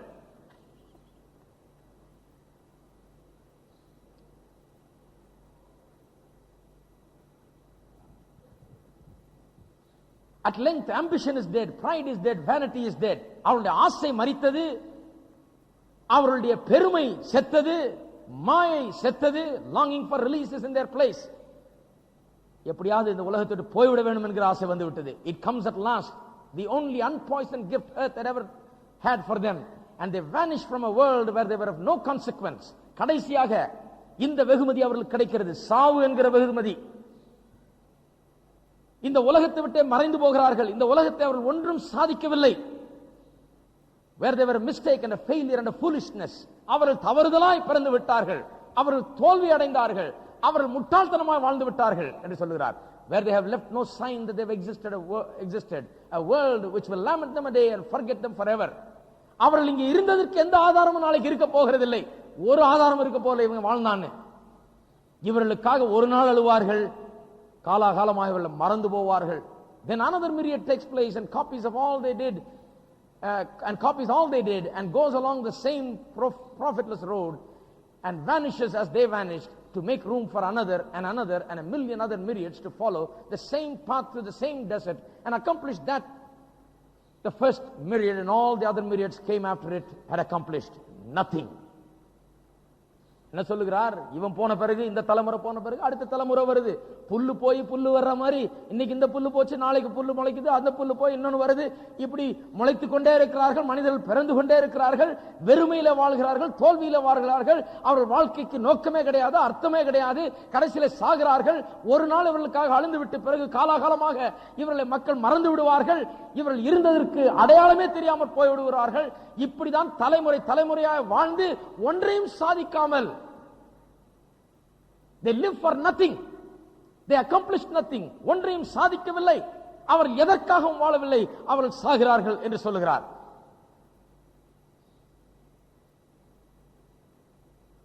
இன்னும் வாசித்து கொண்டே போகலாம். வாசிக்க வாசிக்க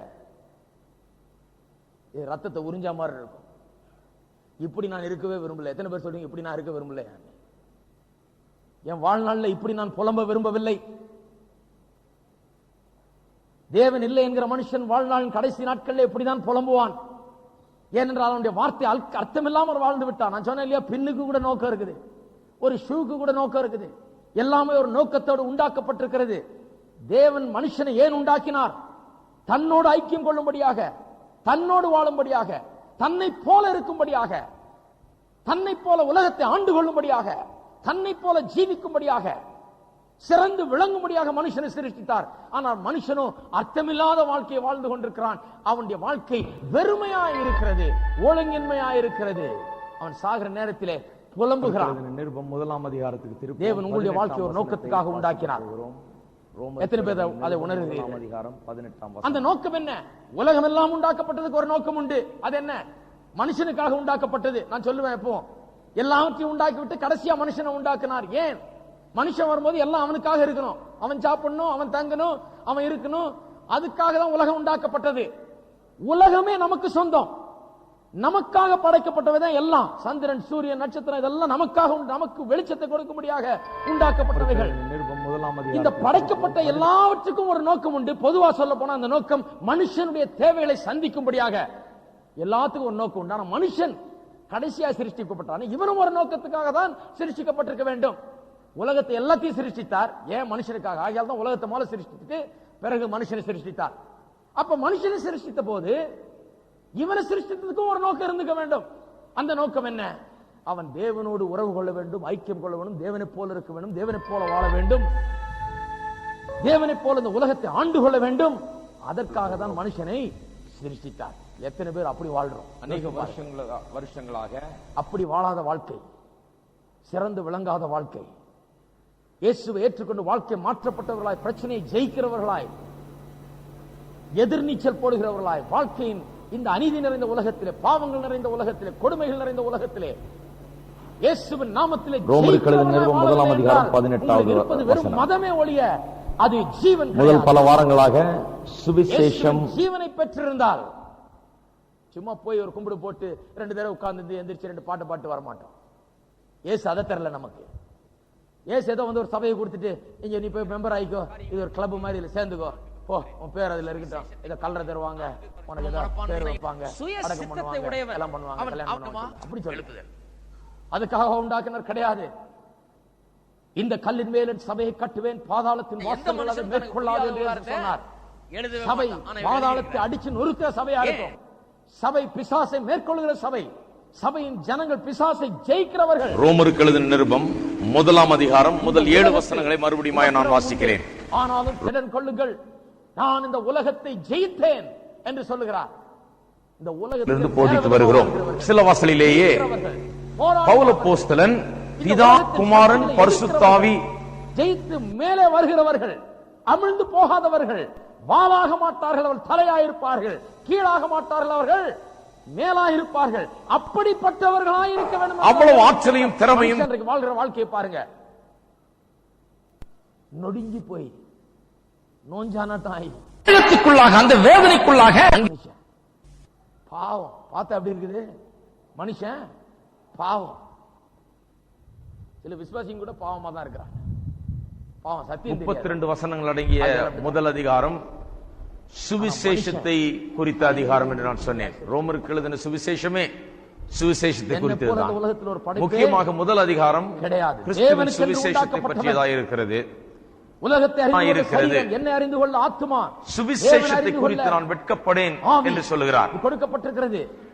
எந்த ஒரு படைப்பும் தேவனோடு தொடர்பு கொள்ளாத விதத்தில் நான் தொடர்பு கொள்ள முடியும், தேவனோடு பேச முடியும், உறவாட முடியும், தேவனை அறிந்து கொள்ள முடியும். 32 வசனங்கள் அடங்கிய முதல் அதிகாரம் ஒருவேளை வரலாம். ஒருவர் தானே கிறிஸ்தவனை பின்பற்றினவனாக வெட்கப்படுகிறான். குறித்து வெட்கப்பட்டு மனம் திரும்பி அவனை நம்மளும் அநேகர் அந்த நிலைக்கு இன்றைக்கு வர வேண்டியதா இருக்கிறது. கடைசி நேரத்தில் இப்படி புலம்பிட்டு இருக்க வேண்டியதுதான். கடைசி நேரத்தில் கதறி அழ வேண்டியதுதான். ஆனால் தேவனை விசுவாசிக்கிறவன் எப்படி இருக்கிறான் கடைசி நேரத்தில்? சங்கீதக்காரன் சொல்லுகிறான், நான் மரண இருளின் பள்ளத்தாக்கில் நடந்தாலும் பொல்லாப்புக்கு பயப்படேன். எனக்கு பயம் இல்லை. மரணத்தை குறித்து எனக்கு பயம் இல்லை.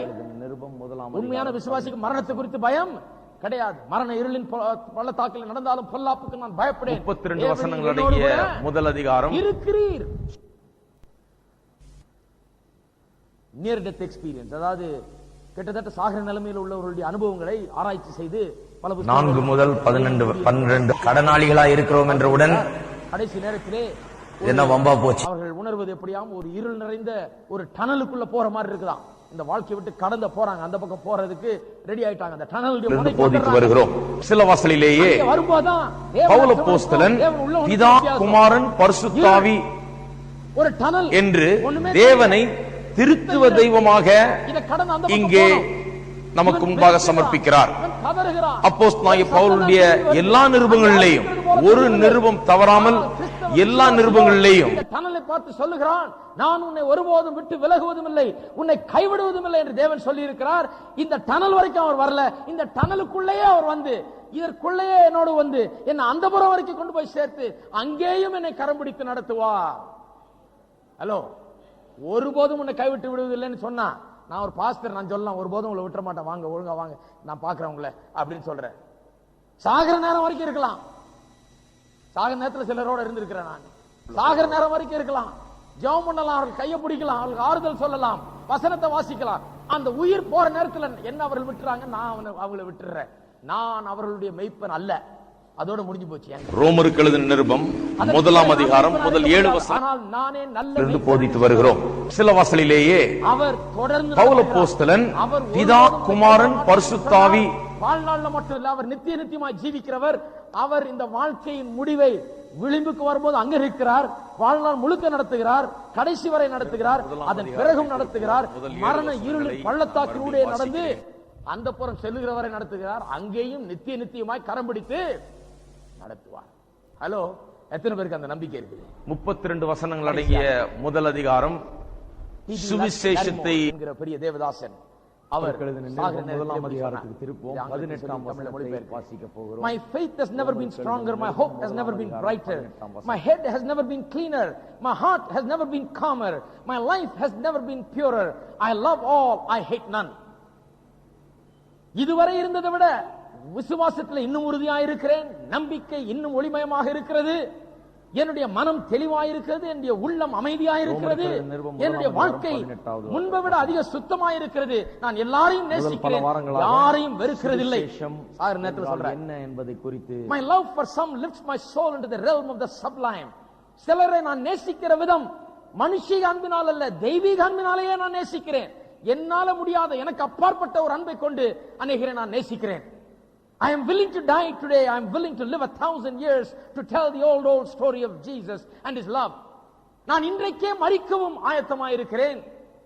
இன்னொரு 1000 வருஷம் வாழ்ந்து தேவனை குறித்தும் இயேசுவை குறித்தும் அவருடைய அன்பை குறித்து சொல்லவும் நான் ஆயத்தமாயிருக்கிறேன். எதுவும் செய்ய தயார். வாழ சொல்றீங்களா? 1000 வருஷம் இருக்கிறேன், இயேசுவின் அன்பை சொல்ல போகிறேன். சாக சொல்றீங்க, இன்னைக்கே நான் சாகவும் ஆயத்தம் என்று சொல்கிறார். My friends are dearer to me, association with them is sweeter to me, my sympathy for suffering souls is stronger. என்னுடைய நண்பர்கள் அருமையானவர்களாய் தெரிகிறார்கள், அவர்களோடு கூட இருக்கிற நட்பு எனக்கு இனிமையாய் இருக்கிறது. கஷ்டப்படுகிறவர்களை பார்க்கும்போது என்னுடைய உள்ளம் உருகுகிறது. My love for all the pure, the true, the beautiful, the good and the sublime, from the bud, the blossom, the babe, up to him from whom all blessings flow, is truer, tenderer, sweeter than ever before. அத மொழிபெயர்க்க வேணாம். I sleep soundly, dream sweetly and rejoice evermore. நான் நன்றாக தூங்குகிறேன், அருமையான கனவுகளை, இனிமையான கனவுகளை காண்கிறேன், எப்போதும் சந்தோஷமாயிருக்கிறேன். சாகர மனுஷன் சொல்ற வார்த்தை மாதிரியா இருக்கு? ஹலோ, இருக்கிறீங்களா? எத்தனை பேர் இருக்கிறீங்க? எல்லாம் சொல்லுங்க. நான் நன்றாய் தூங்குகிறேன், இனிமையான கனவுகளை காண்கிறேன், எப்போது சந்தோஷமா இருக்கிறேன். 8 முதல் 13 வசனங்களை வாசிக்கிறேன். உங்கள் விசுவாசம் உலகமெங்கும் பிரசித்தமாகிறபடியினாலே முதலாவது நான் உங்கள் எல்லாருக்காகவும்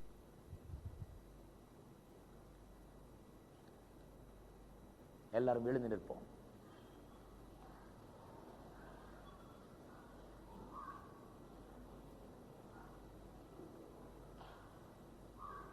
ஒரு நிமிஷம் நீங்கள் அமைதலாக ஜெபத்திலே இருக்கும்படியாக கேட்கிறேன். இன்று காலை வேளையிலே தேவன் ஒரு உண்டா என்பதை பிரசங்கித்திருக்கிறோம். இந்த கேள்விக்கு பதில் சொல்லாமல் யாரும் இங்கிருந்து போகக்கூடாது. இயேசு கிறிஸ்துவின் மூலமாக தேவனை கண்டடையாமல் யாரும் இந்த இடத்தை விட்டு போகக்கூடாது. இயேசு கிறிஸ்துவின் மூலமாக தேவனை நான் கண்டடைந்திருக்கிறேன், அவரை விசுவாசித்து நித்திய ஜீவனை பெற்றிருக்கிறேன். இந்த ஒளிமயமான நம்பிக்கை எனக்கு இருக்கிறது, விசுவாசம் எனக்கு இருக்கிறது, எப்போதும் சந்தோஷமாக இருக்கிறேன், என்னுடைய வாழ்க்கை அருமையானதா இருக்கிறது என்று சொல்லுகிறவர்கள் கைகளை உயர்த்துங்கள். என்னுடைய வாழ்க்கை நிம்மதி, சந்தோஷம், சமாதானத்தால் நிறைந்திருக்கிறது. தேவன் எனக்குள்ளாக வாசம் பண்ணுகிறார்.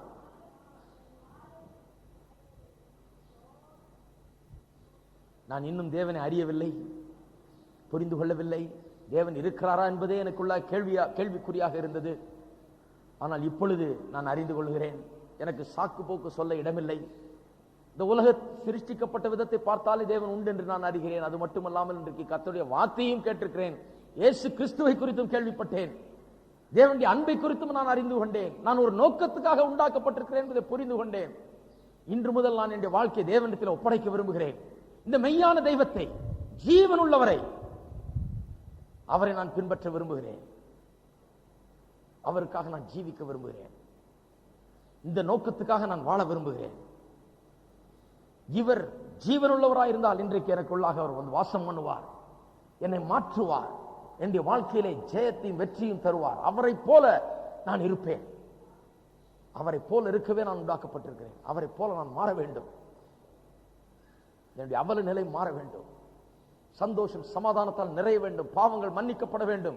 தேவனுடைய பிள்ளையாக வேண்டும் என்று சொல்லுகிறவர்கள், இன்றைக்கு நான் என்னை தேவனுக்கு ஒப்பு கொடுக்கிறேன் என்று சொல்லுகிறவர்கள், இன்னும் ரட்சிக்கப்படாதவர்கள், இந்த ரட்சிப்பின் அனுபவத்தை பெறாதவர்கள் இருந்தால், நீங்கள் யாராயிருந்தாலும் சரி,